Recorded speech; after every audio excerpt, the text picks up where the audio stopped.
So today I thought about something different from the usual monothematic um, topic I choose at every video, and trying a bit of a comparative approach here, making a comparison between these two great civilization. I think they can fall into this definition, and comparing essentially the Carolingian Empire with the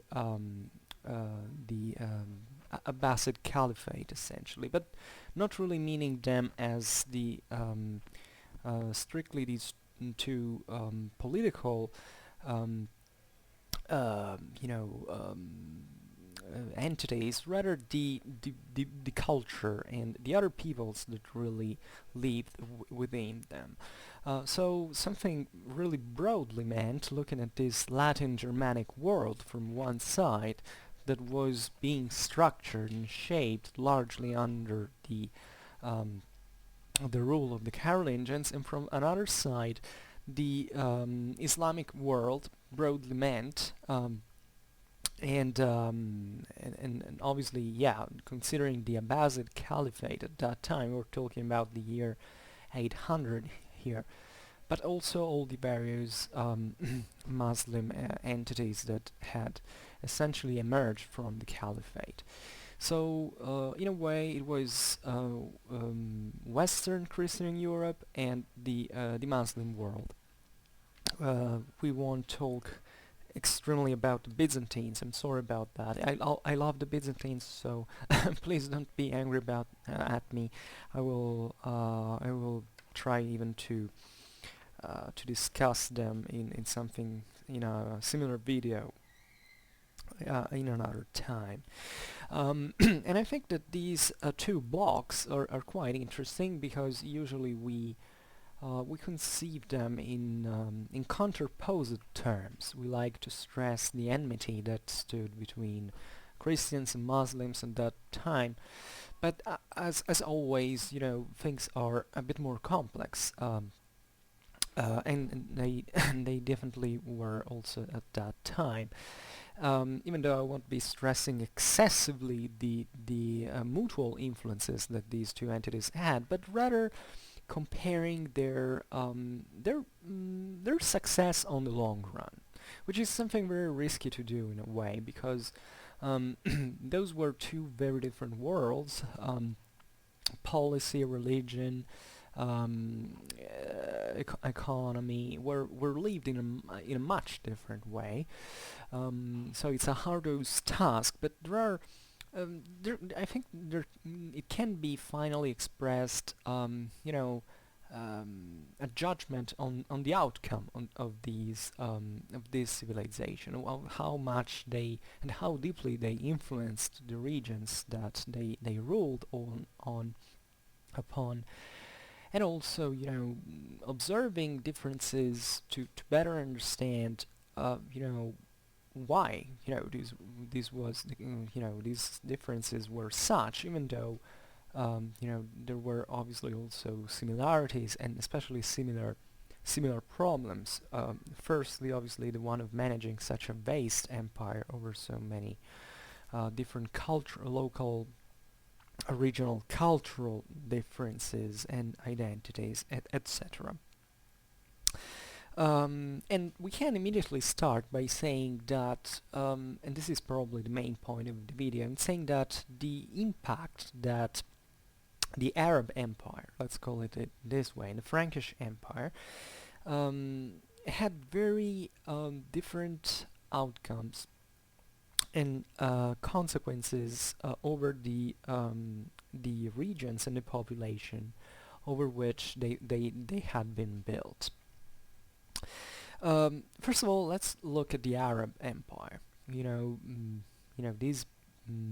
This empire that we can trace since the time of Muhammad and the expansion of Islam, and eventually arriving up to this moment at the beginning of the 9th century, in which the political unit of the caliphate had been broken, because these territories had split up into several different dominions that were politically independent from each other, even though they still looked at the caliphal prestige, let's say, and authority as a common model in which obviously, one of them had to be the true one, the leader, and the one that really deserved, to rule over the Muslim world according to God's will in their perspective.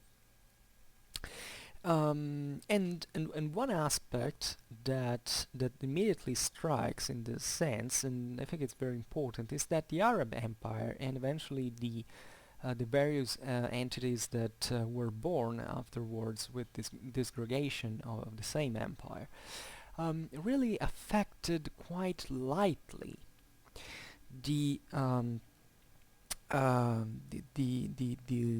the lives and the cultures of the regions that were occupied at the time of the invasion.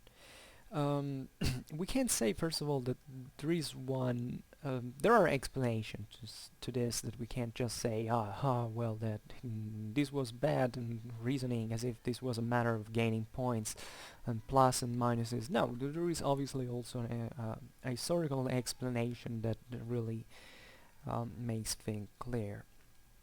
First of all, we have to think that Arabs were quite a few people when they invaded and they built up this empire. There were a few people, meaning that the Arabian Peninsula indeed was, I don't know how much people lived there at the time, but there weren't just a few people. Arab identity was at that time subdivided into various regional identities, etc., but it was, I believe, conceived as a whole. But the guys who conquered the southern Mediterranean parts of the Near East, etc., arriving up to India, etc., by building the Arab Empire, were actually a very few people. And they were so successful indeed because, if they were lucky enough to expand at a moment, or maybe clever enough to expand at a moment in which the bigger guys, say, I don't know, the Byzantines or the Persians or other political entities in the regions where they expanded, were quite weak. As a matter of fact, the biggest and the biggest rivals that we already named, the Byzantines and the Persians, were exhausted by literally centuries of prolonged warfare and by the plague that had basically made them extremely weak. So it was quite easy for these Bedouins, I don't know how to say them, to call them properly, but that were people who really were a very few different from brigands and other forms of raiders that inhabited basically the whole world in many in many aspects. Raiding and brigands and marauders, ravagers were scattered all over the world. But normally these peoples have such big success only when the big guys, the sedentary ones, the one who have a standing army, they have a lot of resources they can invest in ruling and form empires, and consequently are quite weak, are disintegrating. The same goes, we won't be talking very much about them, but the same goes with the Vikings. Probably the Viking era would have not existed in the measure we know it, at least if the Carolingian Empire had not disgregated and had not already initiated its decline. As always, there is also a part of fault from the side of those who are collapsing, instead of trying to keep things at best, or like at least trying it to solve the problem and trying to recover force and power. They have the bright idea of killing with their own killing their own peers by inviting other people, other outsiders, like in this case, the Vikings, at killing, I don't know, your brother's army because you're fighting against them. With the Byzantines, it didn't really happen like that, but there were some responsibilities probably in rivalries between the Roman generals who maybe were jealous of someone winning a huge battle, or were quite, they had quite a huge ego, and maybe for a little disagreement regarding to the battle plans, they would the whole situation collapse. This is the case of the Battle of Yarmouk. That is one of the most, probably the greatest, victory that the Arabs got against the Byzantines at that time, which granted them the undisputed conquest of Syria, and therefore the securitization of Palestine and Egypt.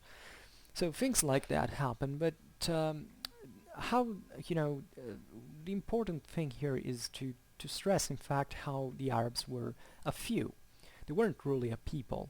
If we want to make a comparison with the Franks, you have to notice that, yeah, also the Franks weren't as such. They were Frankish by name, but the original Frankish people had basically, mixed within the local Gallic, Romano-Gallic population. By large, yes, in the north there were a bit more Franks. There was probably still this common identity, but they weren't like the migrating peoples that they originally were from Germany.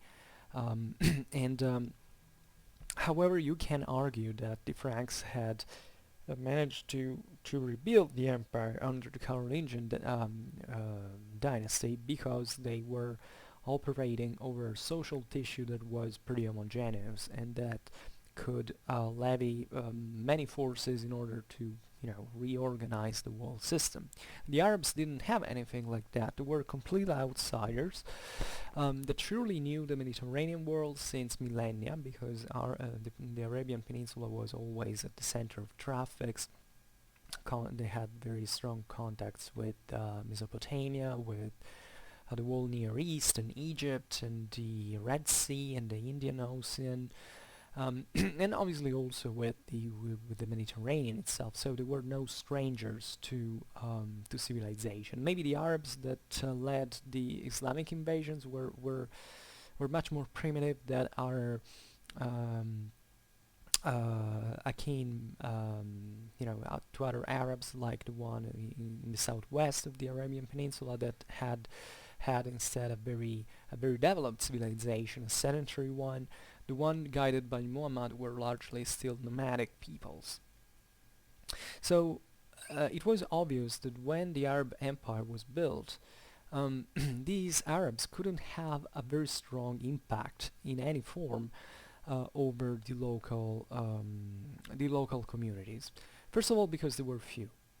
So they could be these military, they could make up this political and military elite, but definitely they could keep things in charge, but they couldn't really do anything without local aristocracy and the support of local population. The same Arab advance, by large, was favored by a press into the Byzantine lands, into Byzantine territories, and sometimes these communities, these Christian communities, even opened their own city gates to the Arabs to come accepting them as their rulers instead than the guys of Constantinople, which is also a relevant factor to understand.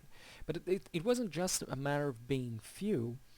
It was also a matter that the local population were very large. I mean, the Arabs basically came to rule over lands like Syria, Egypt, Mesopotamia, even Spain, that by and large were pretty much populated. Even Tunisia weren't really some of the war, and especially in the Near East, those were regions that had seen a lot of civilization. They could have declined in a certain measure, but they were extremely wealthy area for the times, made up largely of sedentary people who obviously knew writing, who had very ancient knowledges and technologies.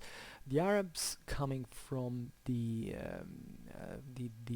central western part of the peninsula were nomads who had never seen something like that, who had never lived. So it was obvious that in the moment in which the Arabs came, there were a few. They had everything to learn from the local populations, and we must say that they were quite fast at learning. But in this process of learning, they didn't interfere with the shaping of the local identity in many ways, because as we've seen, they were not in the condition of achieving that. And um, and it's still meaningful that in part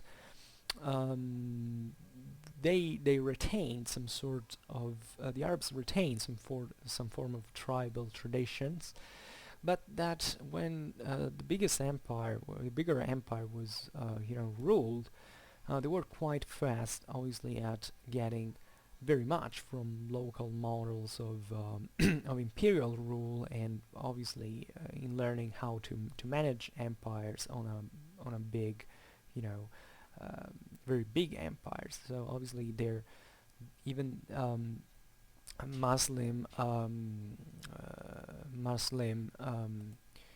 political culture was heavily influenced by the Roman and Persian models, just for saying one. We can say that obviously the progressive fractioning of the Arab Empire also brought to also reflected in this sense, not just local, I mean dynastic problems and rivalries within a same, the old tribal elite, but it corresponded broadly to something larger that maybe had to do also with local culture and identity. Think about the the Umayyad Emirate of Cordoba. Well, that was pretty much modern Spain and Portugal. So it was a regional entity that had some sort of strength and local cohesion, even previously than the Arab conquest, and eventually also afterwards.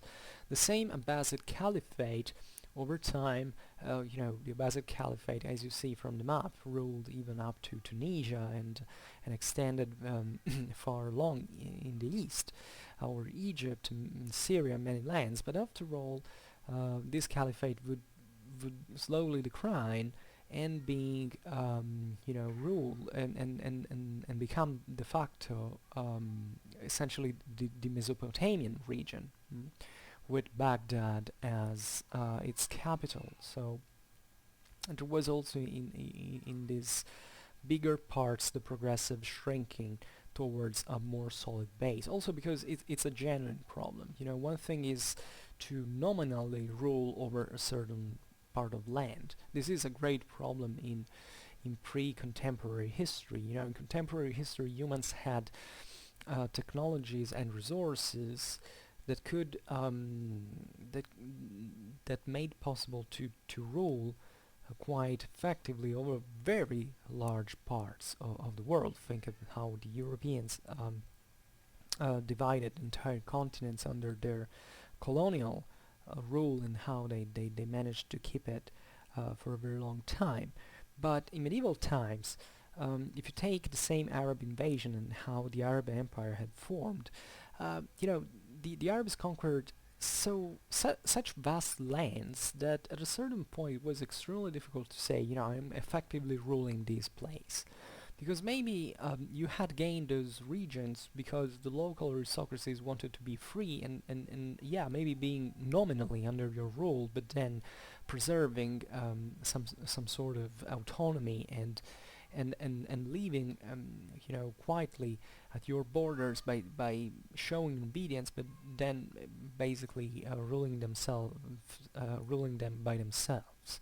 Um, so it was obvious that such fast enlargements of such quick conquests would at a certain point cause weakness, and that the effective rule over a certain area would essentially have its limits on a regional scale, and especially around areas that had the relative resources to support such a dominion. So it's not surprising that the Abbasid Caliphate eventually remained concentrated into the Mesopotamian lands that were quite wealthy and advanced for the time. Same goes for Umayyad Spain, and other entities that were created, for instance, in Tunisia or in Morocco, and that were all originally part of the Caliphate, but eventually created saw the rise of local, powers on their own. Um, and and there was here we have been talking about the importance of a sedentary culture and society in order to keep large parts of the empire. I mean, very big empires, and that was pretty much obvious. But what you find in the Arab lands, I mean, in the lands of the Arab Empire, is that certain tribes that had come from Arabia proper, at a certain point settled into Syria, into Mesopotamia. There were lands that had always been quite close to Arabia, historically speaking, also ethnically speaking, because basically the Semites are very strict relatives in ethnically speaking to those inhabiting in Arabia. Just um, uh, but they wouldn't, these tribes would move not to form other empires, but essentially to fit into areas that weren't quite fertile and rich and well suited for creating large empires, but essentially they migrated in semi-desertic areas that were extremely similar to the ones that they had come from Arabia, and they would settle there and intermarry with local population that was already used to see these movements of tribes coming and going, because in semi-arid areas there's a much more pastoral and hence nomadic form of society that allowed these processes to continue in some measure, even within um, within the bed of this, very big flood that the Arab invasions actually were. So you can't argue that the Arabs exported into the lands they conquered a tribal culture overall. This was possible already where tribal nomadic culture was already there, and therefore even under this point of view very few would change, also because nomadic cultures would be much less influential also from many points of view in these contexts, and and in Arabia proper, that was also obviously part of this Arab empire, it had remained as such. There was a very few change overall. The Arabian society would continue essentially intermingling, and having and seeing exchanges between the nomads and the sedentary. but without a particular commixtion. Nomads would continue to be there even up to the 20th century, and other areas of Arabia that were more developed kept being sedentary, to remain sedentary, um, culturally speaking. And so you see that this huge Arab empire that seemingly has um, you know maybe twisted, and the wall, all the communities that fell into this advance actually didn't bring any great change into the local communities, into the local populations and identities. And if anything, it was the Arab elites that that were quite changed and very prone to adapt to local culture. So this is a note I also feel the need to add at this point before passing to the Franks, that when we look at these entities, especially in the West, like the Caliphate of Cordoba in Spain, or the Aghlabid Tunisia and Sicily, or even in the same East. I mean, even in the Abbasid Caliphate itself, we say Arab. We call Arabs essentially those who lived there, but it wasn't really the case. I mean, most of all, they were really Arabicized elites that that had a very few of Arab in practice. Probably just the language was something that had a broad spread in this process, and indeed religion, Muslim faith.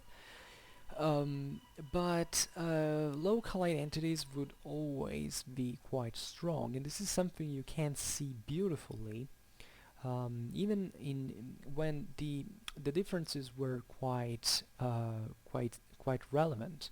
At this time in the Middle Ages, maybe that wasn't the case, but if you look at early modern Mediterranean, for instance, and you look at I don't know, the Ottoman Empire, and you confrontate and all about it. I mean, politics, society, economics, cultural models, imperial models, etc. And you look, I don't know, the at the same time Morocco, with all its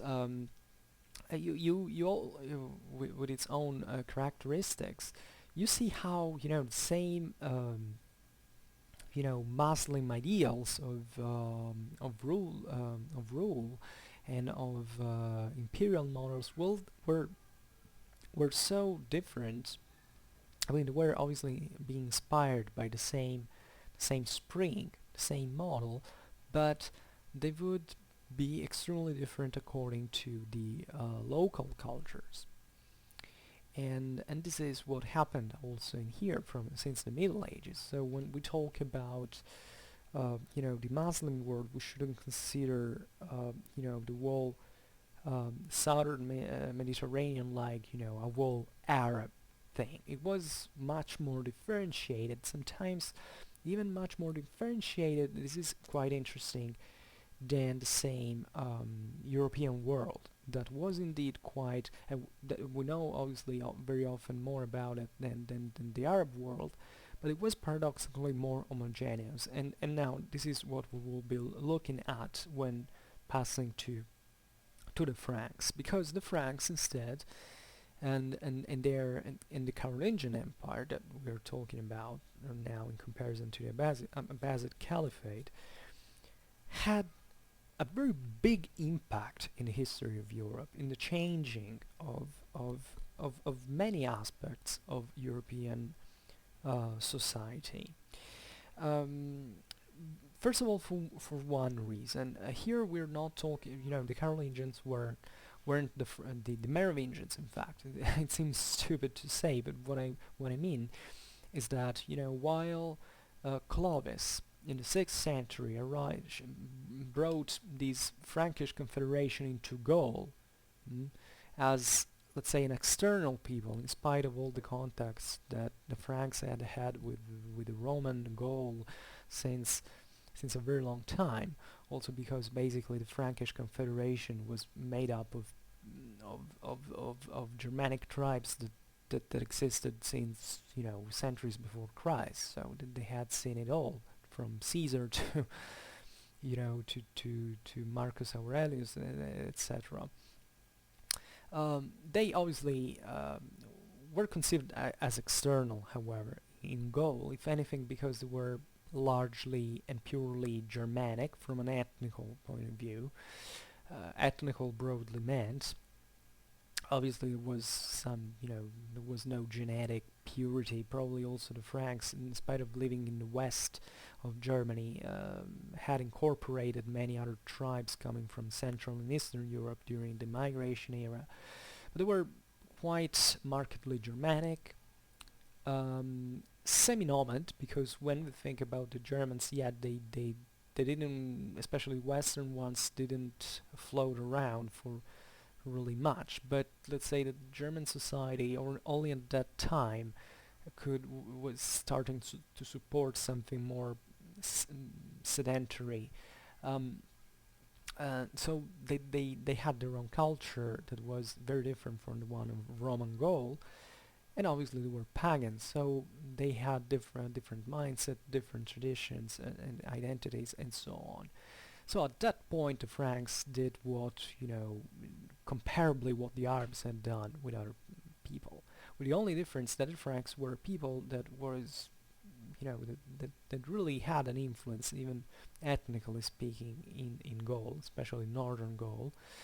Seemingly, when the Franks settled in northern Gaul, there were quite a lot, or at least the local the local Gallo-Roman population was pretty low or dispersed. So seemingly northern France and Benelux were quite intensely, I don't know how to say that, Frankish, Frankicized, let's say better Germanized, and this is the reason why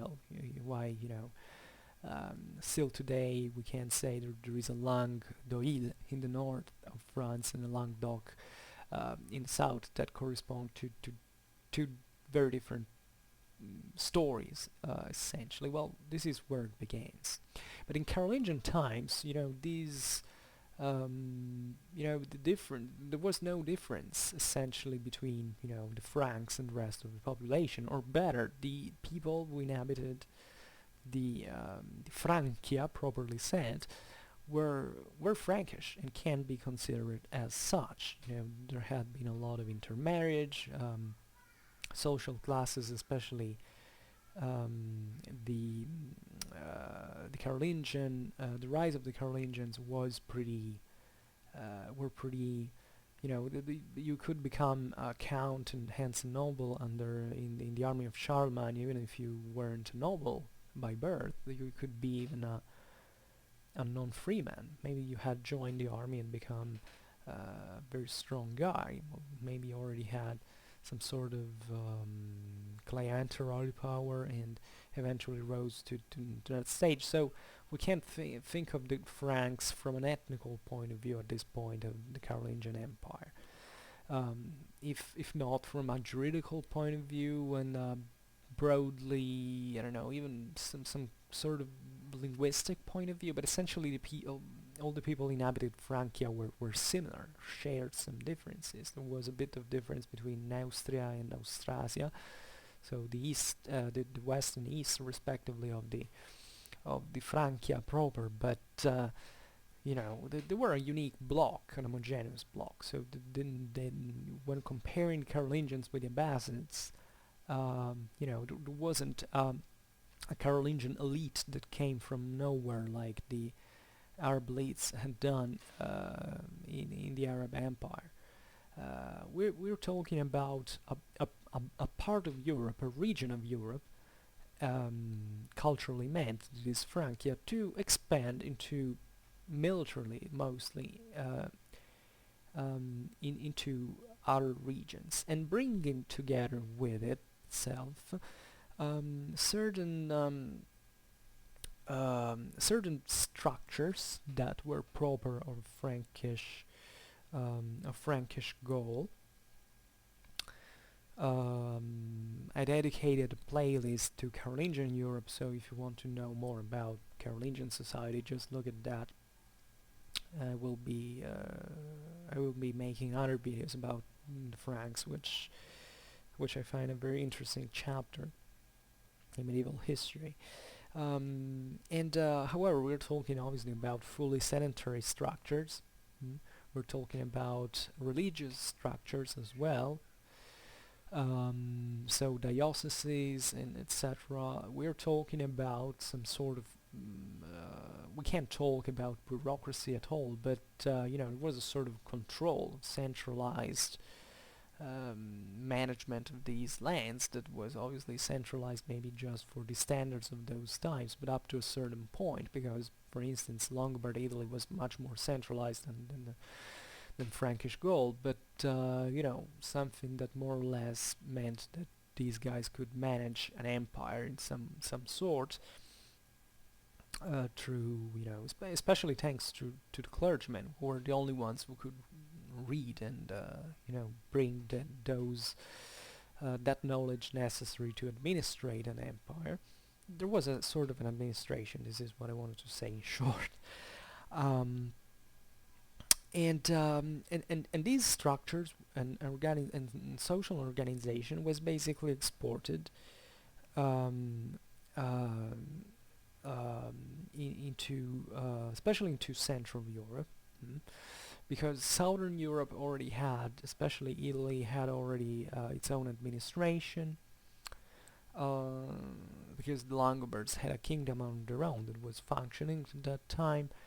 There weren't really other kingdoms that the Carolingians uh, conquered and maintained, because the I don't know, the Avars were still a largely tribal people, and by the way they were destroyed by Charlemagne. Spain was Visigothic Spain had been already conquered by the Arabs, and remember what I mean by Arabs. um, and um, and there weren't other kingdoms. It was like this Duchy of Bavaria that wasn't really a kingdom. So the Franks exported these structures largely over those areas that didn't know such, let's say, proto-statal style organization. And we're talking mostly about the Germanic populations. Charles the Great basically annexed through the conquest of Saxony the whole Germany to the Carolingian Empire. And these Germans hadn't seen anything like that before. The Franks had been quite intensely Romanized, and they had quite different social organization. These tribal entities living from the other side of the Scheldt River into Saxony and other areas um, of Central Europe, Germanic Central Europe. And obviously the greatest impact into this was the exportation within these Germanic pagan lands of ecclesiastical structures. So some structures that I still haven't talked about that, but these structures during the Carolingian conquest of Saxony weren't just something religious, but they had a very important political and administrative role of these areas. Also because it was the priests that were entrusted the control of the full Christianization of the Saxons, that by keeping their own pagan beliefs wanted to regain their independence. So priests were used during this process even as spies by the Carolingians to really be sure to investigate, to probe um, effective Christianization, and especially submission um, of the Saxons. However, there were also other types of structures that the Carolingian Empire exported into Central Europe that were, for instance, those coming from deforestation, from a different organization of the land property.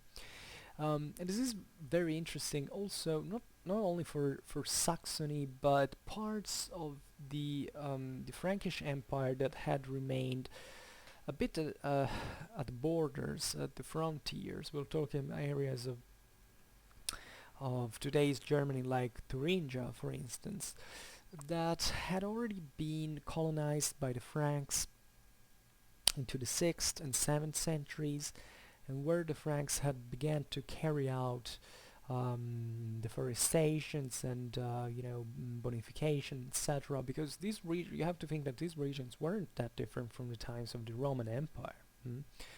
Germany was a quite a messy place to live in. It was cold, heavily forested, and was full of swamps. It wasn't really an area suited for the development of a sedentary society, and this is the reason why also the Carolingian work into these lands was aimed to create the condition for a sedentary settlement.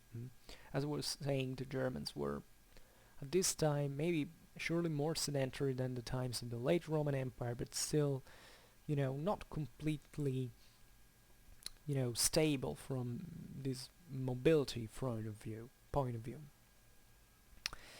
And these different models of land owning and working were also aimed to make agriculture spreading and being maintained on the long run, because obviously also the Germans at this time cultivated and worked the lands, but there wasn't much of they were often very temporary, ephemeral and short-lived enterprises. Maybe an area was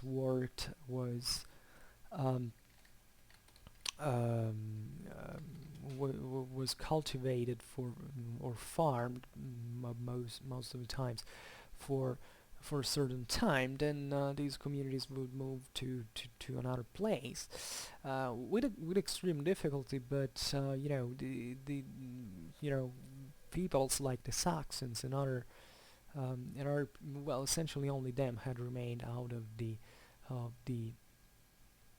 of today's Germany,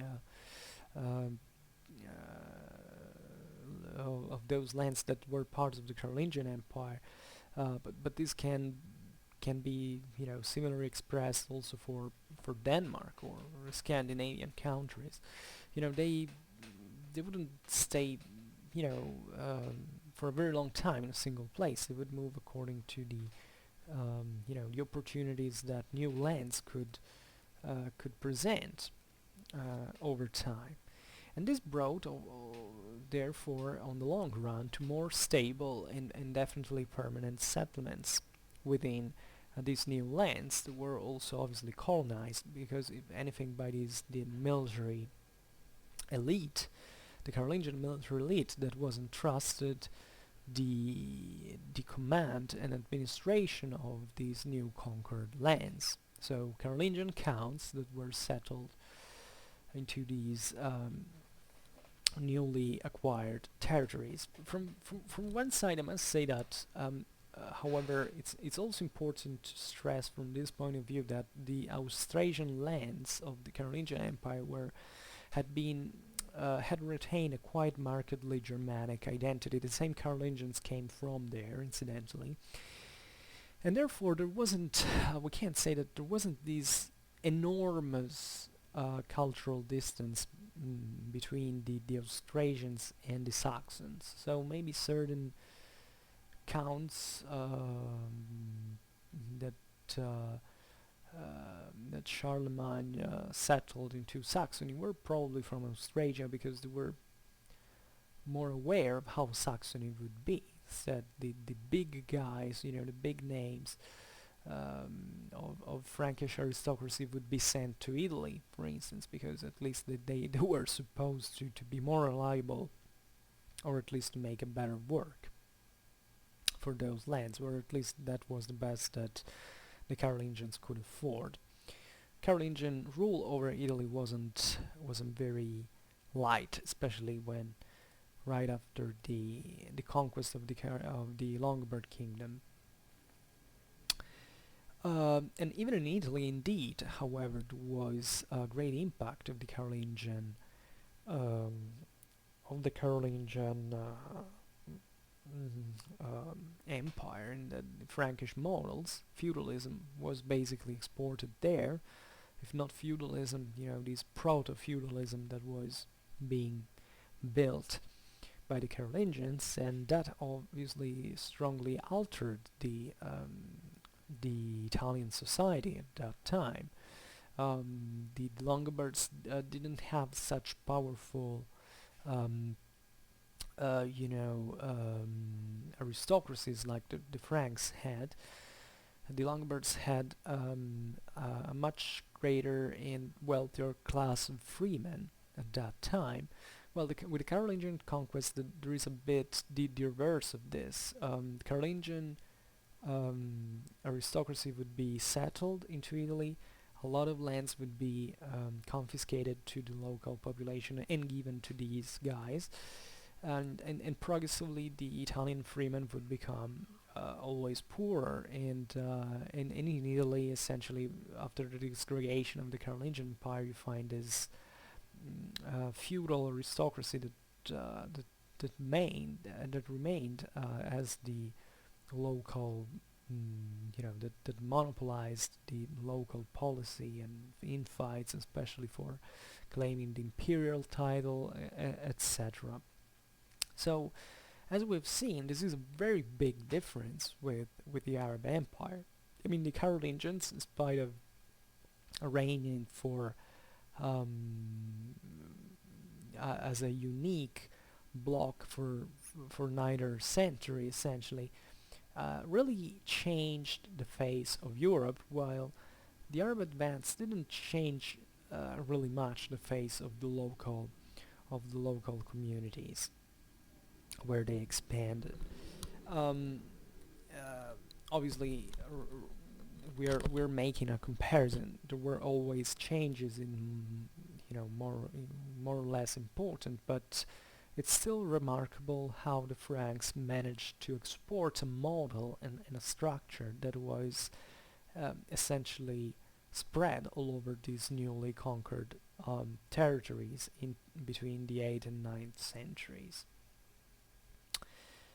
And from another side, here ends more or less the comparison. Now let me add something else that I'm really thinking about it. As we have seen, the Frankish Empire had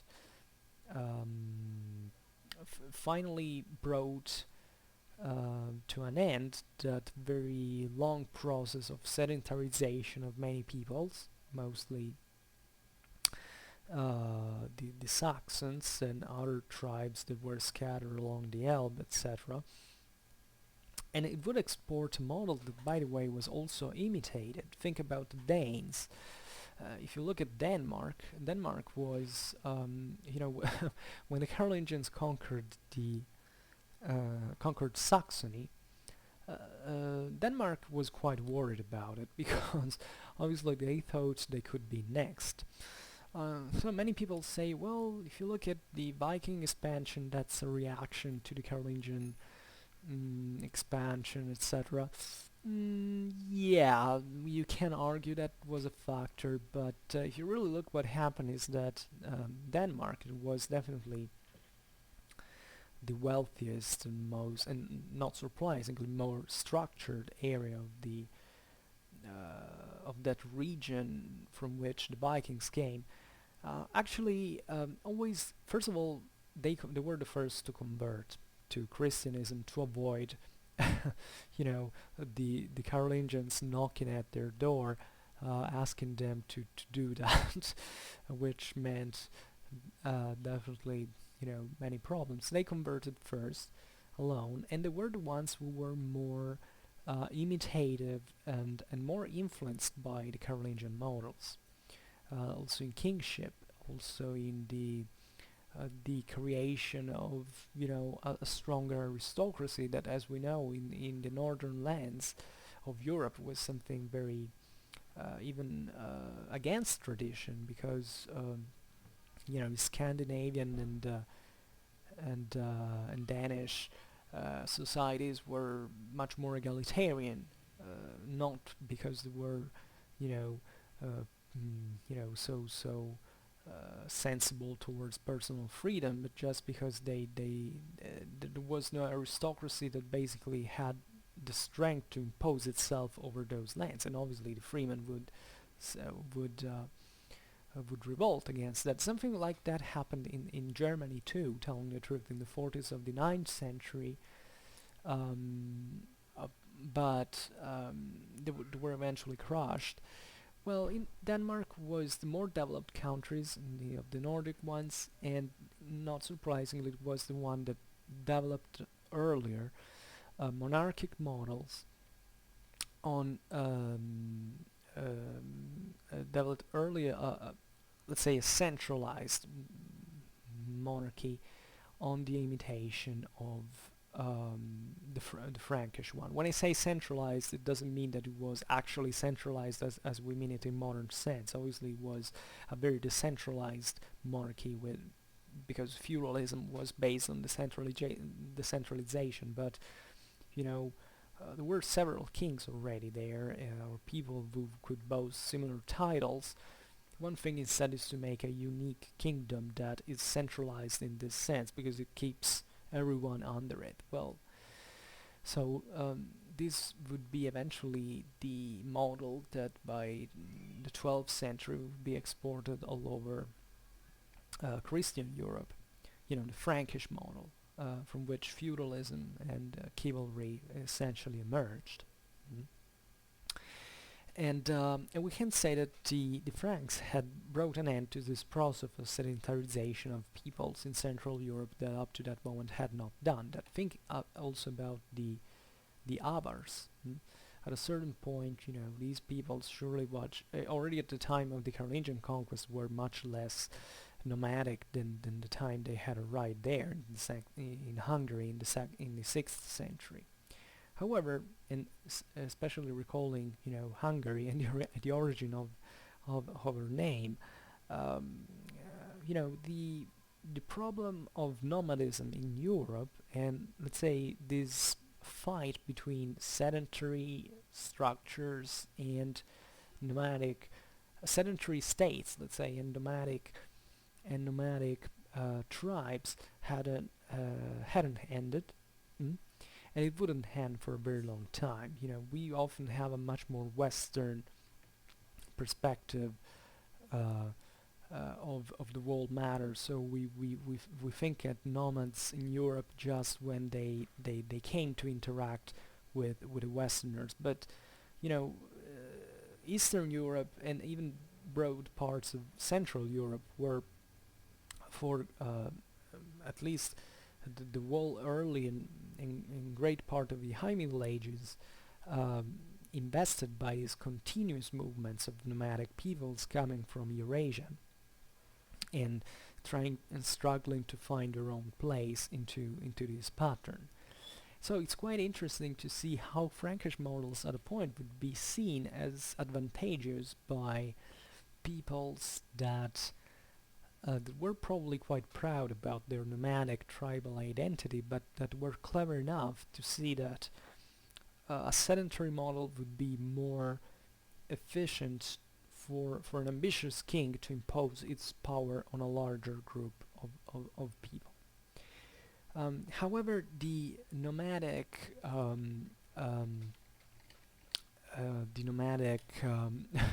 tank reservoir was about to take out of the oven many brand new nomadic waves of nomadic peoples over Europe, and this is evidently being seen at the same time of the end of the Frankish Empire. Think about the Hungars that settled into the Pannonian plains and began essentially to raid all over Western Europe, Italy, France, Germany. And they were nomadic initially, but they immediately entered into relation and having dialectics with the Carolingian, the Frankish world, let's say, at least at that time. And the Frankish world that at this point was expanded up to Germany, so we can talk about Frankish culture even for Saxony, that in fact was the region from which the punishers of the same Hungars eventually came. And that is quite interesting that Saxony, although being so diverse from Gaul, eventually was the one that better absorbed the Frankish model and was even able to create to revive the empire into the 9th century and creating what conventionally we call from that time the Holy Roman Empire, even if this name is something that came really later. And as we have seen, nomadic peoples also came from elsewhere. Think of the Vikings.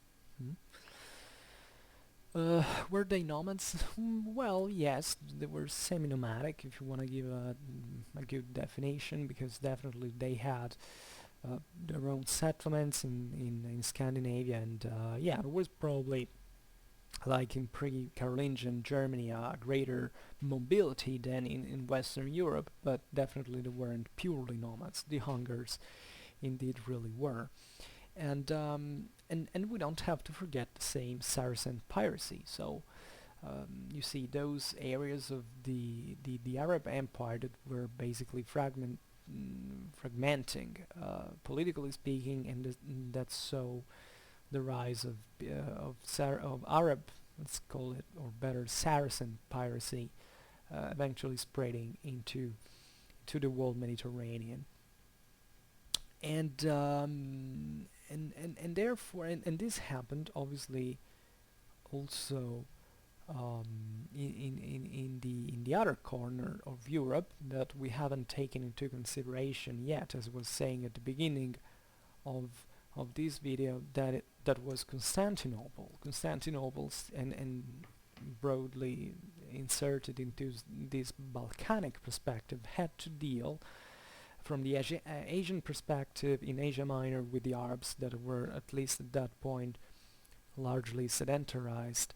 But in the Balkanic world we find guys like Bulgars, we find other entities, eventually the Pechenegs and the Cumans, even, well, this happened much later, but just for saying that this extension of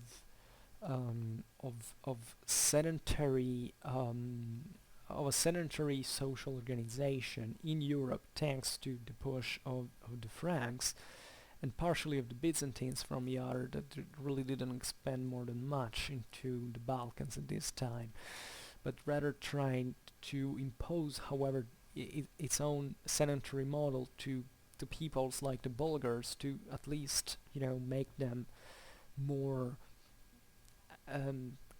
to make them closer to their political language at least, and even more easily to contain, was basically facing the presence of many other peoples that inhabited in Central and Eastern Europe that were still largely nomadic and would remain such for a very, very long time. There were areas that were sedentarized at a certain point, would be reinvested by nomads. This happened, for instance, and paradoxically, by the sedentarization of Slavic tribes, also thanks with the influence of the Varangian Vikings into the Ukraine that had this very sedentary culture, or at least They had a sort of state in the Kievan Rus that up to the 13th century was a largely sedentary area that at a certain point with the Mongol invasion was reinvested by a wave of migrating people or nomadic peoples that really made those areas nomadic in great part once again. So we started talking about a comparison between the Franks and the Arabs and their relative empires. We ended up thinking about sedentary versus nomadic in the High Middle Ages. Today I was happy to talk about this topic. I don't know what you think. I thank you for listening. If you like this video, please share it. Otherwise, leave a like or subscribe to my channel for more content. And I hope you have any question you want to pose me. You can write it in the comments or emailing me. And thanks for listening once again. So I wish you a nice time and see you next time. Bye.